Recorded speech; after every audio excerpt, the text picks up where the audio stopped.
ST महामंडळाच्या दुरावस्थेबाबत शिवसेना पक्षाने आक्रमक भूमिका घेत ठाणे विभाग नियंत्रकांना निवेदन सादर केलं आहे। एसटी महामंडळाचा भोंगळ कारभार, कर्मचाऱ्यांचे प्रलंबित प्रश्न तसेच ठाणे आगारातील गंभीर समस्यांकडे प्रशासनाचे दुर्लक्ष होत असल्याचा आरोप पक्षाच्या वतीने करण्यात आलेला आहे। माजी खासदार राजन विचारे आणि ठाणे जिल्हाप्रमुख केदार दिघे यांच्या नेतृत्वाखाली देण्यात आलेल्या निवेदनामध्ये बस सेवेची दुरावस्था, प्रवाशांच्या सुरक्षेचा प्रश्न, कर्मचाऱ्यांचे वेतन आणि आगारातील अपुऱ्या सुविधांवरती तीव्र नाराजी व्यक्त करण्यात आलेली आहे। निवेदनात पावसाळ्यापूर्वी सर्व बसगाड्यांची तातडीने दुरुस्ती करण्याची मागणी करण्यात आलेली आहे।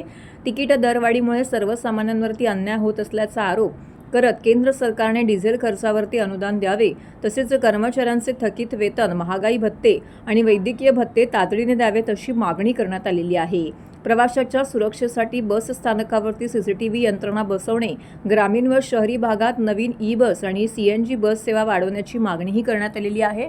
ठाणे आगारातील समस्यांवरती प्रकाश टाकताना निवेदनामध्ये म्हटले आहे की आगार परिसरामध्ये महिलांसाठी स्वच्छ शौचालयाची कमतरता आहे, हॉकर्सचा त्रास वाढला आहे, डेव्हिड मशीन बंद अवस्थेमध्ये आहेत आणि रात्रीच्या वेळी गुन्हेगारीचे प्रकार देखील वाढत आहेत। तसेच वंदना एसटी स्टँडच्या रखडलेल्या विकास कामांवरही प्रश्नचिन्ह उपस्थित करण्यात आलेले आहे।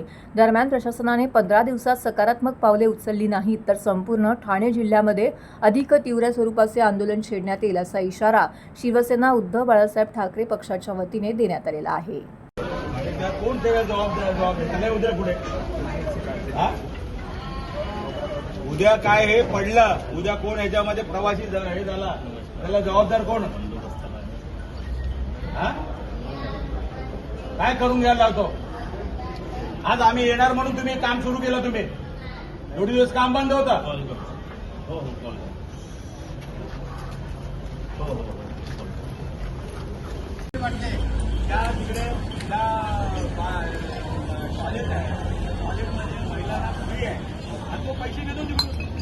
तिकडे सगळीकडे घेत होता, तिकडे पण घेतो पैसे, सगळीकडे पैसे घेतात ते लोक, मुताला पण पैसे घेतात। तर किती दिवस 6 महिने झाले घाण अशीच पडलेली आहे, कोण बघत नाही।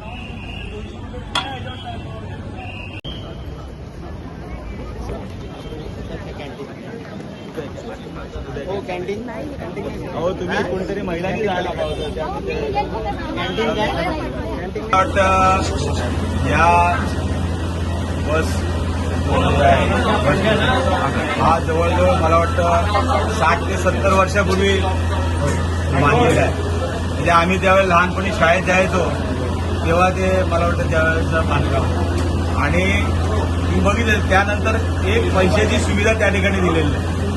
आज तुम्ही बघितलं ठाणे जिल्ह्यामध्ये जेवढे एसटीचे आहेत, बाबा आदम जमान्यापासून फक्त जे सर्व बसस्थानक आहेत त्यांना कुठलीही सुविधा नाही, पिण्याच्या पाण्याची सुविधा नाही। त्या ठिकाणी जे टॉयलेट आहे महिलांना मोफत त्या ठिकाणी हे आहे, आणि त्या ठिकाणी तो कॉन्ट्रॅक्टर जे स्वच्छतागृह आहे त्या ह्याच्यामधला कॉन्ट्रॅक्टर महिलांकडून पैसे घेतो, आणि हे झोपलेले आहेत इथले मॅनेजर। आज इकडची अवस्था बघितली, ज्येष्ठ नागरिकांकडून 200 रुपये घेतले जातात, 500, आणि ते ऍक्च्युली तसं बघितलं तर फ्री आहे। तुम्ही ऑनलाईन करा ना तुम्ही। मला जर हे जमत नसेल तर किती वेळ लागतो त्याला? आधार कार्डची प्रोसिजर पण तुम्हाला माहिती आहे।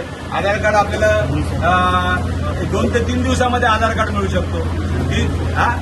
3 महिने झाले त्या ठिकाणी त्या नागरिक लाईन लावून तिथे उभे आहेत। तिथे पिण्याच्या पाण्याची सोय नाही, बसायची सोय नाही, पंख्याची सोय नाही, तिथे टॉयलेट नाहीये, आणि अशा अवस्थेमध्ये आज हा एसटी महामंडळाचा जो कारभार चालू आहे या ठिकाणी आपल्याकडे तुम्हाला माहिती असेल आपल्याकडे 2 मंत्री आहेत। एक तर मुख्यमंत्री होते, दुसरे इथले परिवहनचे मंत्री आहेत। त्यांना टेस्ला गाडी पोळा बिराला घ्यायला त्यांना हे आहे, टेस्ला गाडीसाठी आहे, पण एसटी महामंडळासाठी ज्या काही सुविधा द्यायसाठी त्यांना तेवढा वेळ नाहीये, कारण ते मोठ्या ह्याच्यामध्ये कामामध्ये व्यस्त आहेत।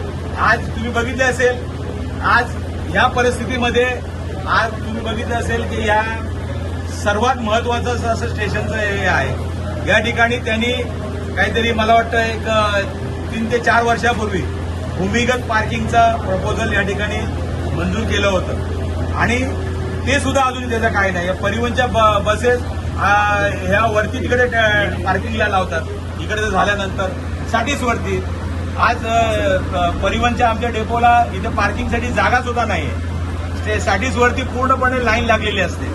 आणि अशा परिस्थितीमध्ये तुम्ही जर बघितलं तर वंदना टॉकीज नेहमी पाण्याखाली असतो साहेब. त्यानंतर आमचं त्या ठिकाणी एसटी वर्कशॉपची तर जागा मला वाटतं बिल्डरच्या घशात घातलेली आहे. तिथे वर्कशॉपसाठी वसाहत तिकडे या आमच्या कर्मचाऱ्यांसाठी त्या ठिकाणी वसाहत तिकडे होती, ती काढून त्या ठिकाणी एका बिल्डरच्या घशात घालण्याचं काम त्या ठिकाणी झाडं कापून मोठमोठी झाडं कापली जाते.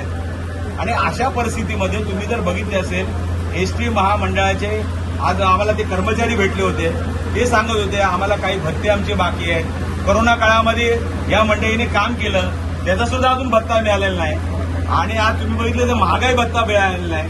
असे कित्येक त्यांचे प्रश्न आहेत. आज तिकडे बघितलं असेल कर्मचारी आहेत ते जुन्या धोकादायक इमारतीमधून काम करत आहेत. कधी ते स्लॅब कोसळले सांगता येत नाही. त्याबरोबर मला वाटतं प्रवासी सुद्धा त्यामध्ये दगावतील, ज्येष्ठ नागरिक असतील किंवा महिला असतील किंवा लहान मुलं असतील. अशा पद्धतीने संबंध तुम्ही बघितलं असेल हे संबंध वाटोळं करण्याचं काम या माध्यमातून हे सरकार करते. या ठिकाणी दुर्दैव आहे या ठाण्याचं. या ठाण्याला मुख्यमंत्री सुद्धा लाभले होते, या ठिकाणी परिवहन मंत्री सुद्धा या ठिकाणी आहेत. परंतु आज संबंध ठाणे जे आहे हे बेदखल झालेले आहे. आणि या ठाण्यामध्ये तुम्ही आज जर बघितलं असेल ह्या संबंध तुम्ही एसटीचा जो कारभार बघितला असेल ते मला वाटतं त्यांना वेळ नाहीये आणि मला वाटतं त्यांना घरी बसवायला पाहिजे. या निमित्ताने मी त्यांना इशारा देतोय की आज जर या 15 दिवसामध्ये हे जर व्यवस्थित झालं नाही तर मला असं वाटतं की या ठिकाणी परत एकदा आम्हाला रस्त्यावर उतरून आंदोलन करावं.